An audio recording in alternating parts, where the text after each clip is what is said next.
We've got folks from Red Deer to Ontario with Oh, us this morning, at least and BC. So we've got a good chunk of the country covered. Why don't you fantastic. kick us off? It will, it will. Thank you. I'm heading to BC, actually the island, later today. So very early morning. Good morning to you if you're on that side of the country. If you're here with us in Alberta, happy 8 o'clock to you. And if you're further east, we're jealous because you're already well into Friday. And that is where we're heading. But before we go anywhere into our conversation or moving, we always pause and take a tiny, weeny piece of responsibility in reconciliation, as well as just the pure honor of recognizing the land where we're meeting today. So, for those of you in Calgary, like Craig and myself, this view of McKintis, as it was and is traditionally known, McKintis means the meeting of two rivers, the Bow River and the Elbow River. Today we call it Calgary. This is a view from Heritage Hall at SAIT, quite a spectacular view as well. So we are located on the traditional territories of the Blackfoot and the people of the Treaty 7, which includes the Siksika, the Piikani, the Kainai, the Tsuut'ina, and the Îyârhe Nakoda of Bearspaw, Chiniki, and Goodstoney. Thanks, Craig. Perfect. Thank you, Jenny. Welcome. Um, and yeah, so maybe just a quick introduction again. If you are new to our series, I'm Craig Hess. I'm the Director of Business Development, Corporate and International Training here at SAIT. Our job is to help organizations upskill and reskill. One of the areas that we work on is leadership development, and Jenny is our fantastic leadership development specialist on the team. Um, and I draw on Jenny's wisdom and experience often to calm me down and get me through many a week. But this week we wanted to talk about emotional resilience. And one of the things that I was looking at, Jenny, before as we were preparing for this conversation, was actually a Harvard Business Review article, and we'll share this in the follow-up, folks. But I'm just gonna pull on a couple things from that article to kick us off. Um, Gallup data showed in 2024 employee engagement declined, and this was only the second time in the decade that it had happened. The first time it happened, well, not surprisingly, 2020. Um, this time, though, it's happening for leaders and not for individual contributors. And another interesting quote, I'm just going to quote directly from the article here, is, you have to lay off a team member, deliver hard feedback in a tense meeting, or end the day absorbing the resignation of a top performer. No crisis, just another Tuesday. And, the role of a leader is often in this space of being squeezed from all sides. And Jenny, as we think about how leaders need to be able to, take on the burden of all of this and keep their team on track, the thought of emotional resiliency certainly pops up here. So I don't know what that triggers for you to start, but there we go. Yeah, Tuesday's tiring, isn't it? And I think that's actually, we talk about resiliency and we talk about leaders, and then probably if we're playing word association, the next one to come is exhaustion. And that exhaustion can come like it's just tiring. That list you read could be any leaders given Tuesday, if you like. And if you think of the emotions that come with those kind of um, activities, it feels a little bit light for what you read out. That's a roller coaster of emotions. And if we're not regulating them, managing them, paying attention to them, we're using extra energy in that. And so then we become depleted. And there's the part that can impact the team, impact your home life, impact you, impact your health, really, if we want to get granular really quickly here. So I think it is exhausting. And I think part of the trouble with it is a story that we've always attached to leadership. And this is one of the problems is we've spent decades with people believing that the right thing to do is show nothing. The right thing to do is to hide it, really. Well, that's exhausting too. It was a huge amount of energy. And really what we want to look at is how do I manage them for me so that I'm okay and can help you and deal with that, whatever's going on myself, and help you to deal with it too. Yeah, leaders are in a tough spot. Mhm. And I think about this from the perspective of And it certainly has changed, and maybe that's one of the um, good things that has come out of the last 5 years and working through the pandemic is leaders being able to perhaps share, be more vulnerable, et cetera, et Mhm. cetera. But the historical view of, the leader's got to have it all figured out, right? Or the historical view of, yeah, emotions don't belong at work. We don't do that here, right? Um, but there is that continuum of, Mhm. nobody wants a leader who's always crumbling and can't handle the stress, right? At some time as a leader, you do have to, quote unquote, suck it up and move forward. So there's something in there. There is, and those people paying attention probably saw me roll my eyes out loud when you said emotions don't belong in the workplace. If you're human, you will have emotions. So, not that it ever comes from you, Craig, but emotions get ignited, and we as humans ignite them all the time. So they're there. And one of the things that we do way too often is we judge these emotions. And so, for the longest time, for leaders, if you're angry, if you're frustrated, if you're showing doubt, if you're anxious, right, imposter syndrome, that's a weakness. And actually, like, let's just stop that. Let's not refer to them as negative. Let's not refer to them as weakness. They're simply data. Every single one of them is there to serve a purpose, and they will happen. So, if we actually stopped and started being aware, frustration, I'm frustrated. Well, why am I frustrated? Because I want to get to X, the result, whatever it might be, way quicker than we're actually getting there. So frustration is quite helpful. It tells you that you're in a hurry. Mhm. And if you're a leader and you're in a hurry and your go-to is work harder, that's not going to help your team at all. So accessing and knowing, okay, well, this is where I'm at, and it's not helpful. Where do I want to go? What will be more helpful in this situation? There for you, that's emotional agility right there. And it sounds really simple. It's hard when you're in the intensity, but if you are aware and you care, then you can take different steps and make different choices, which is going to be a big word today because it is choice. Yeah, no, absolutely. And I'm just thinking about the number of times in my career that I've had the leader that has um, said, "Okay, we just got to double our efforts, right? Right? Everybody Mhm. buckle down, pull yourself up by the bootstraps." It's like a game seven um, press conference. We get all the cliches coming out. Um, and I've probably been guilty of it myself at times too. Yeah. And sometimes I think that the toughest thing for a leader to say in the moment of difficulty is, guys, I don't know what to do right now. Mhm. Right. Yeah. Um, that's a tough spot as a leader to be able to sit and look at your team and say, I don't have the answers right now. Right. We often, um, it's probably getting better, but we often look at leaders who do that as weak, or why are they the lead? Yeah, You may be used there to. there is something about that Yeah. fear as a leader of not wanting to. You feel like you should have the answers, and not not necessarily having them at times, I think, can be a tough thing for a leader to admit. Yes, and though, as we shift, and you started today talking about engagement. One of the sort of emotions that supports engagement is humility. And so situational humility, I don't have the answers, and I hold us all in the highest esteem. Let's just pause for a moment. Let's check in with where we're at. Right? I'm lost, okay, or I'm in doubt, or whatever that might be. Where's everybody else at? And let's just take a moment and figure out whether there's half an answer between us, because half an answer could lead to another half, which could lead to I've run out of half, so I should have gone quarters. But we start to get that part in there, and now even together we're managing that a lot better. And I think for leaders today, I would much rather hear and know where you're at, because the minute that you say to me, I'm lost, or I don't have the answer, or even I'm confused, I can connect to that.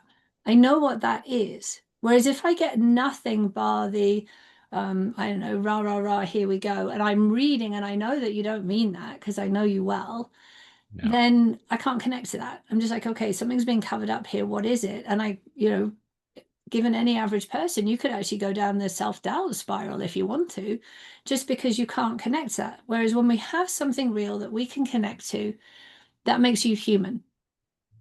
And the work that we do is very human, right? We've got the computers are doing the non-human stuff. Let's do the human stuff. Yeah, no, that's a great point. Question that's come in, and thank you for posting it in the Q&A. Uh, is there an appropriate amount of emotion to show in the workplace? Yes, although please don't ask me to put a finger on that. What we don't want is people in emotional intensity without care. Because emotional intensity and emotion, I said this before, emotion gets ignited. For some people, our reactions are super strong, super vibrant, and that could be too much. So Dan Newby talks about dialing up your emotions and dialing back your emotions. What is appropriate in the right place? For some people, we've been taught, literally taught, not to show an emotion at all. So this is really, really difficult. And so, the other end of the continuum is they're too little. As long as if I have a word, I can connect to that. So if you say to me, I'm frustrated, I know what you mean. I Mhm. might see your frustration in the speed of your voice or the way that you're conducting yourself, or, there's a tension in frustration. I can see that. I can read the body language has a volume all of the time. But what we don't want is the over intensity without care, I think is a good sentence that comes with it. Sorry, run that pat intensity without care. Yeah, so if you have this if you're angry, right, or Yeah. frustrated and you're ignited, your emotional intensity goes up. And the minute your emotional intensity goes up, your amygdala, which is part of your emotional brain, is basically hijacking your whole system. And so that's when the reaction is perhaps what we would describe as over the top, or the the reaction doesn't match the situation. We see that a lot. And so we'll describe people as how, well, Craig just lost it this morning. That is an overreaction. There's probably too much emotion in one place if I'm going to describe you as having lost it. We have a tool for that though, and it's called an apology because it happens and we're human. Mm. So, you know, that might be the case. Yeah, no, and it's a great point. And I think, so you said something earlier about um, judging your emotions. Mm. So like, how do you help leaders stop doing that? Because I'm willing to bet, if we look at the population that we have with us here today, everybody here, because you're seeking out something like this, is probably their own toughest critic, Mhm. right? And so, it's cliche, but you often hear you see the Instagram posts go by, talk to yourself like you're talking to your best friend, et cetera, et cetera. Nice. But, right. But how do you do that? Like, what are any practical advice around how to actually stop judging your emotion? Yeah. I get what you're saying about, see it as a data point. Okay, Mhm. sure. But I'm also talking to somebody with the accent that, popularized keep calm and carry on. Okay, that's fair. Yeah. Yes. Stiff upper lip and all that. Yeah. All that, yes. So Cheerio. I think, okay, three words: Okay. awareness, choice, practice. Okay. So when we talk about judging emotions, our go-to is positive and negative. That's a judgment, and that's not helpful because if I say this is a negative emotion, immediately every connection I can make to it says, don't do that. That's not cool. That's not good for you. Nobody wants to see that. Mhm. Um, and so in that judgment, we try and get out of it too quickly, or we try and not go there, or we suppress it. And we'll need to talk about suppressing later. So awareness, what is it? Okay, what is the emotion I'm in? If you are sitting there today, like literally already thinking, oh gracious, I only had mad, sad, and glad when I joined this morning, then the first job for the next couple of weeks is just start to pay attention. Like what is the emotion I'm in? There's apparently over 200 different emotions that we can access, and most of us run on a span of between 10 and 20. And so we Hmm. can all access more through awareness. And in that awareness, if we don't want to go positive or negative, perhaps we talk about comfortable and uncomfortable. Perhaps we talk about pleasant and unpleasant. And so, if I think about my week, okay, for example, I've had some crazy fun in different rooms with different groups of people this week. So I have been engaged, I have been trusting, I have been excited, right? Fantastic. And I have one of our children, unfortunately, had an argument with the curb at university, and she's now on crutches and she is struggling. And so, as a parent, I've had Mhm. fear, I've had worry, I've had anxiety. And so, just that awareness as we move through, I need to add love into that last little line up there. All right. But as we move through all of those, there's the awareness piece. When we get to choice and when we get to practice, once we're aware, now we can make a choice. So I can sit in despair, disappointment, whatever it is. My body is going to mirror that, right? Which is I am the container for any emotion that I have. Mhm. And so the choice is that going to help me? No, it's really uncomfortable. It doesn't feel good. I got to work with this, right? An emotion doesn't stay around forever. What would be better for me? What would be more helpful for me right now? And there's the choice. And then the practice is moving towards that. And that's the work. And I'm not sure that that's a work in progress always. But awareness is the first part. So if you want to stop judging, stop saying positive and negative, or this is good and this is bad, and just be aware. I am this. And you'll be amazed at just how much more connection you can have with people once you've started to be able to label that. And even if you don't say it out loud, simply naming the emotion in the back of your head actually de-escalates it just a little bit as well, which Mhm. makes it easier to work with. Yeah, perfect. Thank you. Mm. It's also something too that is going to take time.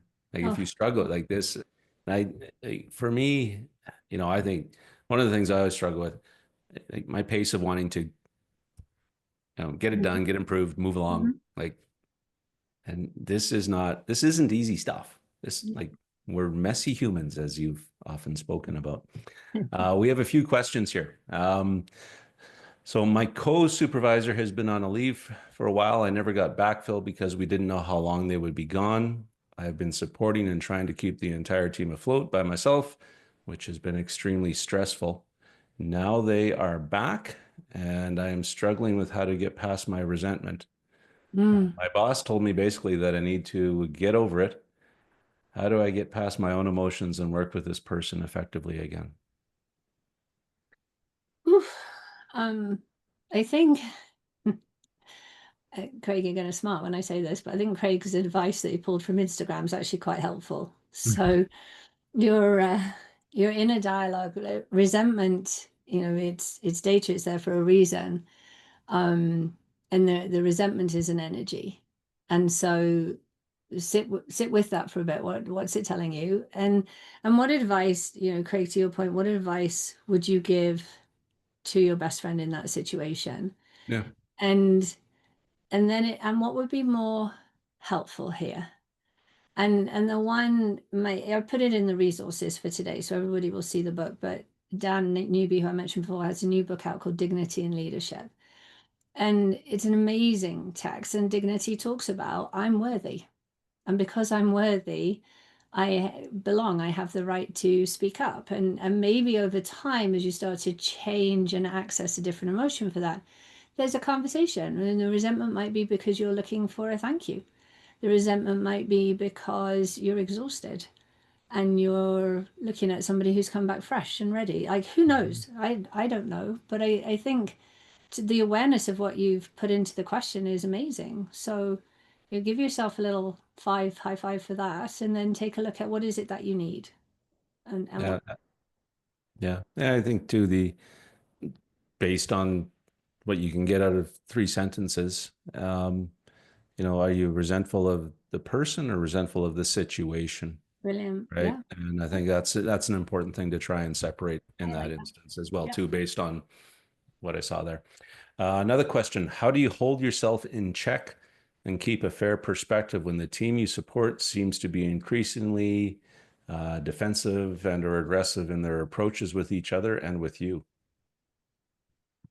Ooh, pause. It's time to pause that one for sure.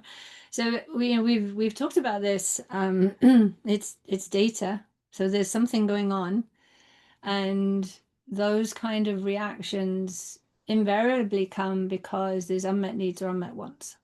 So it might be a good time to literally press pause, pop the people around the table, have a good. You have to facilitate it carefully. But what are the things that we're not talking about? It does depend on the psychological safety with your Mhm. team. For yourself, we mentioned this the other, maybe last time. We've only done one, haven't we? A couple of weeks ago. The um, what is it? The advice to make your breath your first word. And so, how Mm. do you hold yourself in check? I think this is genius. I'm pretty sure it was Jefferson Fisher that came up with it. And so, if I make my breath my first word, what I tend to do is calm my system.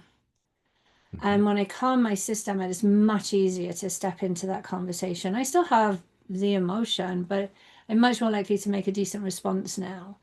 And the other beauty of when you make your breath your first word, the other person does believe that you're listening quite carefully to them. And sometimes we can when we get practiced at that.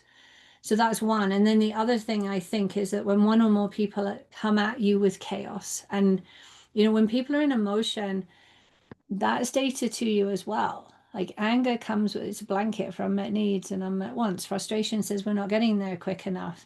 So there's lots and lots of information in there. But when people come at you with chaos, a good place to start with these days is literally, are you okay? Yeah, I am okay, but whilst we want to get rid of that but, we're about to hear what's not okay. And so don't wear their emotion, right? Emotions are contagious too. We haven't said that yet today. We're hugely contagious. It's something Yeah. like 10 feet face to face. So don't wear their emotion, it's theirs. Leave them with it. And if it's an uncomfortable one, you don't want that anyway. It doesn't fit nicely. So let them have that. Stand back a bit and say, and just listen. Give them the generosity of listening, and you'll hear those cues in there. Yeah. No, that's great. Moving along, what advice do you have for leaders that have an employee who is regularly in a place of emotional intensity and it requires a lot of your energy and your care to help them manage the situation and come out of it? Yes, we have 2 point.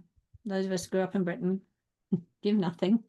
Well, I lost that a long time ago, but and then we have those who are constantly, they're very vibrant with their emotions. They wear their heart on their sleeves. Um, I think the piece to remember is every single person sort of has this silent sign around their neck that says, see me, hear me, and value me. And when we do that for people, we show them that they matter. And so part of this, though, is understanding personality and what the needs are of personality. So sometimes the constant intensity is a call for attention. So maybe we need to have a conversation about how that's being handled, how that's being managed. Maybe we can help them to recognize it in Mm. themselves as well. And I think the other thing too is, simply remember that the emotion sits with them. And so let them be with that. Emotions don't last for a long time either. Like it's crazy. There are a bunch of hormones in our body. Like it's about 90 seconds that we can have one for. Yeah. So, it was setting boundaries, perhaps, is a short version of what I'm trying to say there. Yeah, that's a good point. And I'm glad you got to the length of time emotions can actually last. I was listening to a podcast. I was talking about that, like anger, for example. It's typically 90 seconds to your point. It takes for the, and so the first time a situation or somebody makes you angry, fine, it was the situation or somebody. You replaying it is actually you angering yourself Yes. again, right? And this is an uncomfortable one. Like, why do we keep doing that? But we do. We play it Yeah. through. Yeah, and so it's an interesting way of looking at it when that happens. And I think the other thing too in those situations, and we've probably all worked with those folks or had those folks that report to you who are, you know, intense and emotional, and their first reaction sometimes is to just start venting, and you sometimes need to check. are you wanting me just to listen, or are you wanting me to solve it? Uh, Mm. Perhaps I'm thinking about my wife and myself, but that's a different conversation. Because I just jump to fix all the time. Anyway, Right. Mhm. yeah, and it works so well. Uh, but there is something to that, and there is also something to pointing out to those individuals. Listen, when you have this reaction, it does impact the team. I can cut you a deal if you want to have that reaction. Let's you and I go for a walk or a coffee or in the office and close the door, and you can have that reaction with me, right? Mm. That's it's just another way of looking at it, something I found useful. And I think Go ahead. something like the fix, like lots of people have that. We either want to control it, fix it. There's another one as well. And when it comes down to emotions, very few people want to be fixed. Think about it, Yeah. right? Someone's angry and we say, calm down. Like no one in the history of ever will calm down when you tell them to calm down. We don't want to be fixed, but do be curious. We do want to be seen and heard. Okay, so Mhm. Jenny, when I see whatever it is that I'm doing, that speaks anger to me. You're doing okay? Yeah, something else over here. It's not a here thing. Give me a moment. And once you've recognized it, I'm like, okay, Craig knows that I'm not running at 10 out of 10 right now, working with something. And it doesn't take long for me to shift across. And I think that's more healthy than trying to suppress it. Because when we suppress it, and we've seen that for ages as well, you stuff it down, you stuff it down, you stuff it down. Well, eventually those emotions start to leak out. That's not healthy. Yep. Or you go home and there's the smallest thing, and we've got an eruption on our hands. And that eruption of emotion is at the people that we love. And if Yep. that's a small person, all of a sudden that equation makes zero sense at all. And Yep. the other thing we have to talk about when you're suppressing is if you're suppressing all the uncomfortable, unpleasant emotions, your brain isn't smart enough that you can sort of release the pleasant ones. So you're suppressing the uncomfortable or unpleasant, and you're suppressing the pleasant. So now your team never knows when you're frustrated. They never know when you're disappointed, whatever it is that might help them. Nobody sets out in the morning saying, I'm going to frustrate my boss today. But they also don't know when you're proud of the work they've done, when you're delighted, when you're excited. Yeah. And that's a body language that's really loud. And that's one that we do want to be contagious. That's Yeah. cool. As I say, that's the one you want to lean into. We've talked Yeah. about it before, right? Catch them doing something right. Right. Yeah. So, um, another question here. I love how you say we are messy humans. We are, and I often forget. What would you have suggestions on daily activities or routines we can use to process, accept, and release emotions that we accumulate in the office? Um, I, hmm, I think it's gonna be different for all different people. I'm gonna keep coming back to that awareness piece as well. And in fact, one of the strategies we have at the end of today talks about I use a spiral journal. I'll explain it when we get there. And one of the questions I've used in there was say, what did I feel today? And you can do it as a team if you want to build the emotional culture of your team, and this is a healthy thing to do. You go to a town hall, you come back from a town hall, right? How do we feel? One word, because that's the other thing too. An emotion is one word. And so when you ask people how they feel, they say, "Well, I feel like this," or "I feel that this," and those aren't emotions. Great sentences, but they're not emotions. Right? One word. How do we feel? Emotional check-in. One we use couple quite often is one word for the best of your life and one word for the worst of your life, and or what's going well and Mm. what's not going well, and it's just one word. But as you move around the table and you're hearing these different words as a leader, you totally know when you might go to somebody's cubicle or office later, or Teams or phone, whatever it might be, and just say, I noticed that anxiety was in your words today. Are you okay? Is it a workplace? Do you need my support? No, no, it's at home, something going on. Okay, I'm here if you need, that kind of thing. So we can start to build our emotional culture. And the minute that we start talking about emotional culture, we're back to where you started at the beginning of the day, engagement. What are the emotions that support engagement? Well, we could list off about 10 of them. And then I would say to a leader or even the team, okay, what are we doing to help us feel these emotions? Because everything that we do, if you think of anything that's meaningful in your life, anything, It's meaningful because you felt something. So we have to be talking about this. We have to normalize this. It's quite cool when you start to pay attention to it. Yeah, absolutely. And I think the thing you just mentioned there too, and we've talked about this before, right? You're walking down the hallway and you say Mm. good morning, how you doing, blah blah blah. Yeah, good, fine. How are you? Yeah, away we go. But you do have those moments when you are perhaps one on one with a direct report, a leader, a colleague, and you can see something's up, and you ask somebody how they doing. You might get the same, and then you can say, "No, really, how are you?" Hmm. Sometimes pushing on that second one is all it might take because I think as people, we're often wired as well to not necessarily feel we need to share or want to share or it's expected or like if you're going to show, especially as a leader and you're talking to your team, if you're going to show the time and attention to and care to lean in and ask that second time, no, really, how are you doing? Hmm. Um, then be prepared, right? Yes. And the other thing I want to say here is it's staggering to know, and the statistics are a little terrifying. You might be the only person who's asked that question in months. Yeah. So it's a valuable question. And we always say only ask it if you care for the answer. So when you can, as you just said, when you can be present and you can listen. And if you're if you're scared of the answer, you're working to your skill set. So one of the things that the pandemic has left us with is resources and access to resources. Yep. So work within your skill set. If it is something beyond what you can handle, you now can support that person. Let's go look at the resources we have. Let's reach out to somebody who can actually help us with that. If it's one of, those conversations that's taken a very serious turn. Yep. Yeah. No, absolutely. Another question. What are some practical ways leaders can help their teams process uncertainty and maintain emotional resilience during an acquisition process? I would add just in general as well. Mm-hmm. So, uncertainty, ambiguity, some people thrive in those conditions. So, we need to borrow a bit of the energy from them. What are we seeing from them?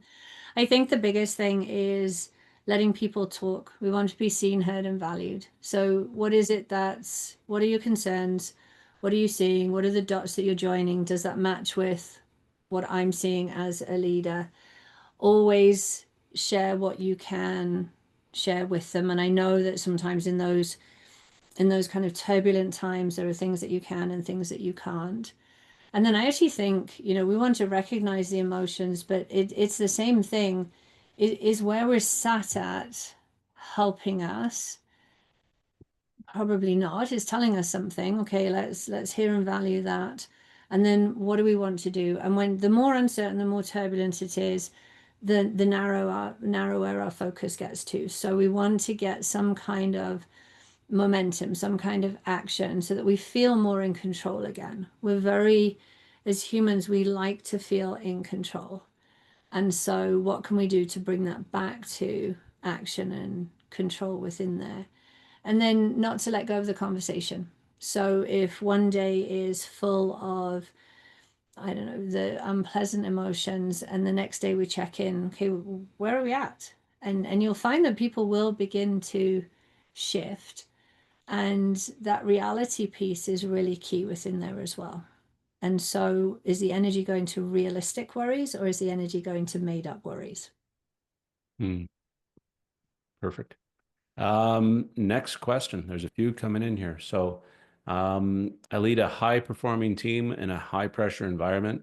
While we have a strong culture and solid relationships, the intensity of workload is starting to affect morale, despite ongoing motivation efforts. I'm looking for ways to better support the team, manage stress, and prevent burnout. So, so many things. Mhm. Yeah, high performing team, high pressured environment, and you're the leader. Sometimes it's time to press pause and check in with everybody. If you can see that burnout is a potential, what you're heading towards when we talk in the world of performance, you're heading towards an unacceptable success. It is not a great success if you get there, but everybody's burnt out and on leave. So we want to come back to, what is an acceptable success? The other thing too, I'm going to come back to seen, heard, and valued. So when we're high performing, when we're driven to be the best that we can be continuously, we actually need to recognize that in each other. So maybe the start of your team meeting becomes what's gone well this week, right? Or a different version, turn to the person on your right and tell them what you appreciate about them and start to build we've talked about this ratio so many times, Craig, 5-1. Catch people doing it right. That doesn't all sit on you as the leader. Your team can catch each other doing it right. You just need to lift that recognition of here's what we've got. We are amazing. High performing team is really rare. That's a celebration in itself. And so bring the celebration back into it as what you don't have to drop the quality in order to do that. And that's a shift in emotional culture right there. But pay attention to what's causing the stress and the burnout piece, because that we don't want to mask that. That's a conversation as well. Absolutely. Along the same sort of lines, is there a way you would suggest beginning to build emotional culture? I like that, emotional culture within a large corporation Mm, without crossing coworker boundaries and or overstepping, especially if you're new in your role. mm. We in our leading beyond emotional intelligence, we talk about emotional culture a lot. I call it the silent culture. Hmm. No, it's not talked about. It's really absent in a lot of places. So I think as the leader, where you could start with is we use 4 different questions. How do you want your people to feel when they come to work? What do you want them to never feel when they come to work? What might you don't want them to feel this, but they might from time to time, right? This has got to be an occasional one, if you like. And I have a fourth question that is missing from me right now. So if you start there and you build a list of 3, 4, 5, 10, whatever it might be, awareness, like what are the emotions? And if you're struggling for the emotions, there's tons of places you can go. Drop me a note, I'll send you the references. And you start with that list and you say, okay, as a leader, how am I making it possible for my people to feel confident, valued, satisfied? Like those are the kind of things that are going to happy. They're going to pop up in your list of here's how I want my people to feel. If you want your people to feel happy and you're not doing anything to help them feel happy, then that's where your emotional culture starts from. And then the other piece with emotional culture is allowing and being aware of what are the emotions of the team? How do we handle those emotions?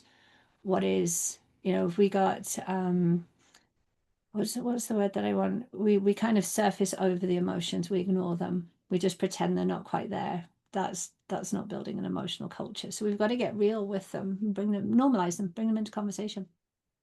Perfect. It ties into the next question a little bit, and especially with your comment around authenticity. How do you shift the emotional culture of a team away from toxic positivity and Mm. toward more authentic emotional state? Yeah, toxic positivity is awful. It's really, It's wonderful. yeah. Let me just grab my rose-colored glasses. I'm sure I have a pair somewhere. Yeah. Um, I think there's a reality piece, and I think as a leader, if you've got somebody who lacks the reality testing, but they're very optimistic, we don't want to squash the optimism, but we need to bring them back to reality. And so, with care, how do we come back to that reality piece? And the other thing to keep a really close eye on when we get to that toxic positivity, I've seen this happen a lot where people have misunderstood psychological safety and they've created this nice bubble that sits on top of everything. And the problem with the nice bubble is you can't get the real work done and it's very fake. And that's as tiring as a sort of negative area as well. So probably the reality piece and helping come back to face that reality part. And again, it's probably a good conversation around the table. It's okay, here's where we are. Your optimistic person is always going to find a silver lining, and that's okay as long as it's realistic. because on the other side of the table, we'll have the person that will always find the worst case scenario, and they're tiring too. So we have to balance that piece in the middle of them. Yeah, no, absolutely. Um, Jenny, I think there's a few questions that we're not going to have time to get to. We'll see if we can figure out how to um, react to them in the follow up, or perhaps another way. But we're getting close to that time. We try to promise to have everybody out of here by 8:45 ish, and so this is where I stretch and fill for Jenny to. Keep talking, I'm coming. There we go. There we are. All right. So as we close in our last couple of minutes, we always try to finish, for those of you who are here for the first time, with one big idea. What is it that's driving our conversation? And then a couple, sometimes we get three, maybe two different strategies that you can take away and put into place straight away. And then some questions. We started with 1, 2, 3. Those of you know me well, I don't do numbers very well, so there's never just 3 questions. One of these days there will be, but today I think there's 5. So our big idea today, I mentioned Dan Newby earlier, and I will put his name on this slide before we put it in the resources for you. This is from his new book with Marcel Brunel, Dignity and Leadership. There is an ironclad connection between your emotions and the quality of leadership that you demonstrate. So this is becoming crucial to the leadership conversation. Not becoming, it is crucial to the leadership conversation. So what can we do? We've said awareness numerous times today. If your battery is low, you will not be able to help the people around you. You might fake it for a little while, and then you will yourself, unfortunately, burn out. We don't want that to happen. So first off, to start to pay attention to yourself and take note of what's going on there. I mentioned earlier the spiral journal. So what you would do is take a piece of paper and fold it into quarters. In the middle, start slowly and literally draw a spiral. And I mean slowly. All of you who listen to your podcasts and your books at twice the speed, this is at the slowest speed. Please just take a minute for yourself and pause and draw that spiral. It's very therapeutic, I promise. And then top left, couple of words. How does your body feel right now? Top right, what is your mind saying to you right now? And then I use different questions depending on where we're using this. But for here today, how did you feel? Can you list the emotions that you felt today? And then why were they helpful? You might find that you're jotting down notes as to why they perhaps weren't helpful. Well, what they were doing was telling you something. They were giving you that information. So it's a great, easy place to start. When you get practice, you can do it on a post-it note, and it's a really good little self-reflection scan, less than 2 minutes. The other one, we've talked about this, Craig. I'm glad that we went there today. Let's try to stop judging our emotions and actually, for the sake of it, other people's. So we know that there will be a reaction and then there will be a response. In the most intense, fiery situations, we really want to let that reaction move to a response to be healthy. But the other way that you can think of this is that first emotion that you're aware of, that is your reaction, it's information. I talked about frustration earlier. And in every situation, we have a choice. So from here, it's now the practice of, I am here. Is it helpful? No.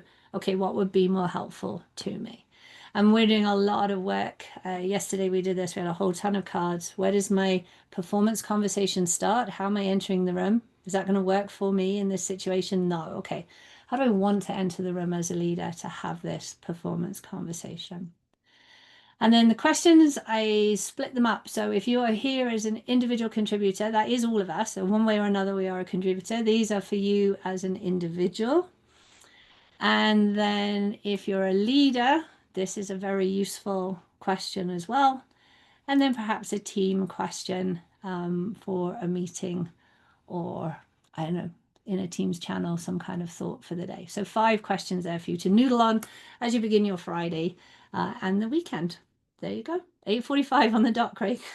There you go. And I will point out there's 6 question marks for your 5 questions. Thank you. This is where you need to practice some emotional resilience with me. I have plenty. There you go. Anyway, folks, thank you so much for joining us, Jenny. As always, I appreciate you. We are back October 3rd. for another conversation. We look forward to having you join us. Please share this, share the link with other folks. Yeah. More the merrier. And with that, have a fantastic weekend. Take care, everybody. Take care. Thank you, Craig. Thank you.